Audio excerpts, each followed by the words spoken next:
Buenas tardes, mi nombre es Silvina Paz, soy abogada y entreno en justicia restauradora. Soy fundadora de la Fundación Acción Restaurativa Argentina y prosecretaria de la Corte de la Provincia de Buenos Aires. Formo parte del equipo de la Dirección de Resolución de Conflictos. En este momento lo que me encantaría poder compartir con ustedes son casos prácticos, y para eso nos pareció muy interesante empezar a pensar desde cuándo se tiene un registro concreto de la justicia restauradora como una herramienta eficaz. Nosotros tenemos que ir a 1974, nos vamos a Ontario, a Kirchner, y ahí vemos una situación en la cual dos jóvenes en una noche de vandalismo producen una serie de daños por un total de $2.200 a 22 víctimas. Este caso realmente podría traspasarse a cualquier caso de nuestro país, pero nos pareció mucho más interesante plantearnos un caso concreto, un caso que desde la Fundación Acción Restaurativa ya trabajamos, y particularmente nos parece muy interesante porque tiene muchos condimentos que hacen a la situación de violencia que se vive en el Gran Buenos Aires, en provincia y en ciudad. El caso es así. Es una chica de 12 años que va caminando en un estado de intoxicación importante por una avenida del Gran La Plata, y en el momento de cruzarse con otra chica de 12 años, porque era el momento que se hacía el intercambio de educación física en la escuela, ataca a otra chica de 12 años para poder robarle su celular. Entiende que esta chica, la víctima, se resiste y entonces en este momento la apuñala. Esta situación es vista por los vecinos, por eso queda detenida. La chica víctima es asistida en el hospital.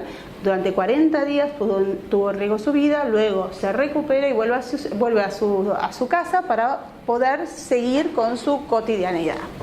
Ahora, en un proceso común, para poder entender la diferencia con los procesos de justicia restaurativa, ¿qué veríamos?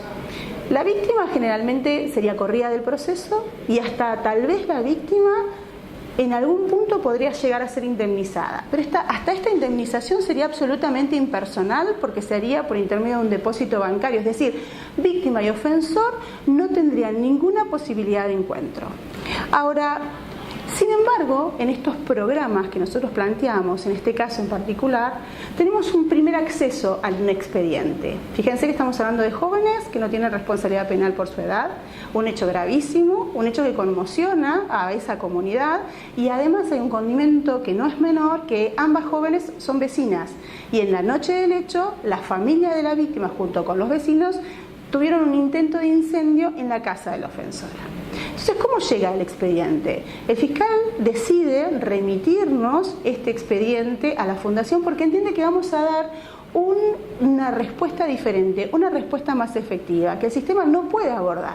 Entonces comenzamos a establecer con el equipo interdisciplinario un proceso de facilitación restaurativa. Estamos hablando de un proceso comunicacional que está guiado por un equipo interdisciplinario que está llevado a cabo por un facilitador principal.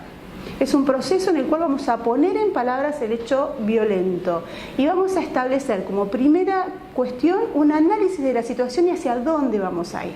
Entonces, lo primero que vamos a hacer es pensar cómo vamos a trabajar lo que pasó, a quién afectó, cómo vamos a seguir adelante, cómo vamos a trabajar la responsabilización del ofensor y cómo vamos a trabajar la reintegración social de la víctima y del ofensor. Para eso, como una primera etapa, este equipo de trabajo toma contacto con las madres, las dos familias son cabeza de familia sus madres, con la madre de la víctima y recurrimos a su domicilio, y luego con la víctima, la ofensora y la madre de la ofensora. ¿Cuál fue el objetivo de esta primera entrevista? Bucear una real posibilidad de aplicación de un programa restaurativo a una situación tan escalada, tan grave. Y a partir de ahí ver cómo vamos a trabajar la responsabilización.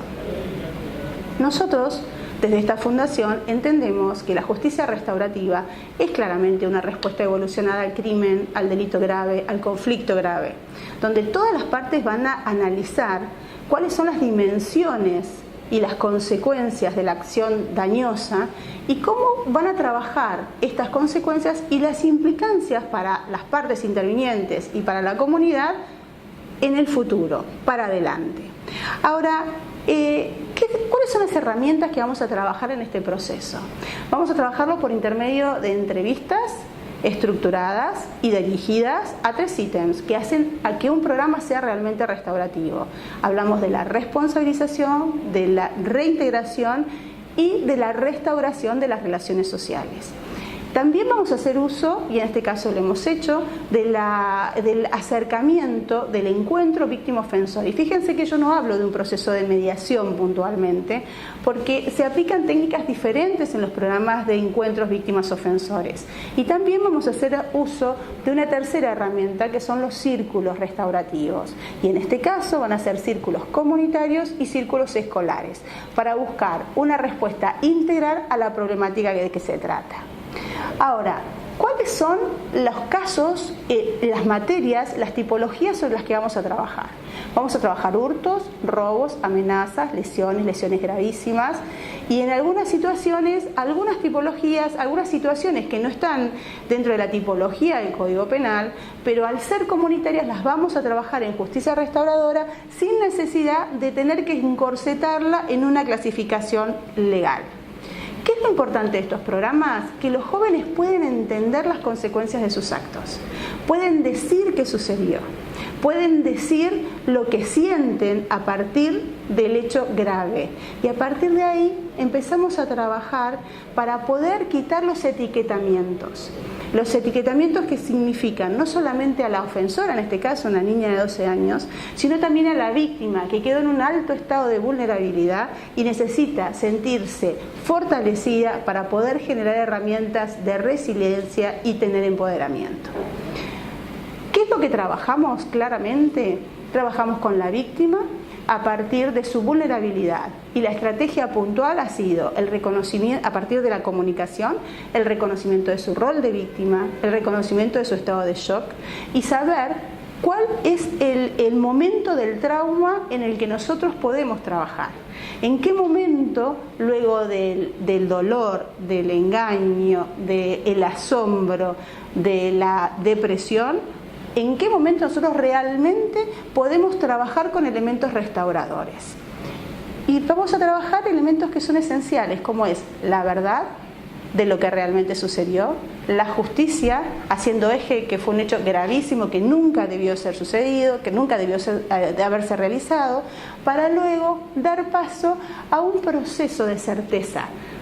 Es decir, la víctima tiene que saber por qué le pasó y tiene que tener la certeza de que esto no le va a volver a suceder. Fíjense que en este caso las partes son vecinos, es decir, era cotidiano el encuentro de las chicas, vivían a 1,5 cuadras de distancia, compartían la misma escuela.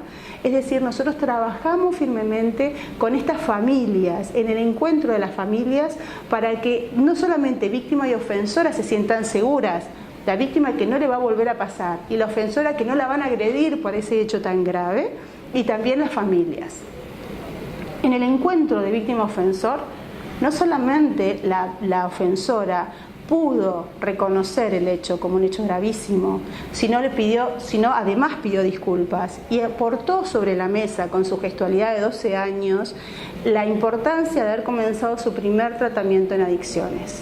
Luego seguimos con varios encuentros más para poder dar seguridades a ambas partes, y adicionamos un segundo elemento, que fueron los encuentros de la madre víctima y de la madre ofensora, porque también era una necesidad la seguridad de estas personas.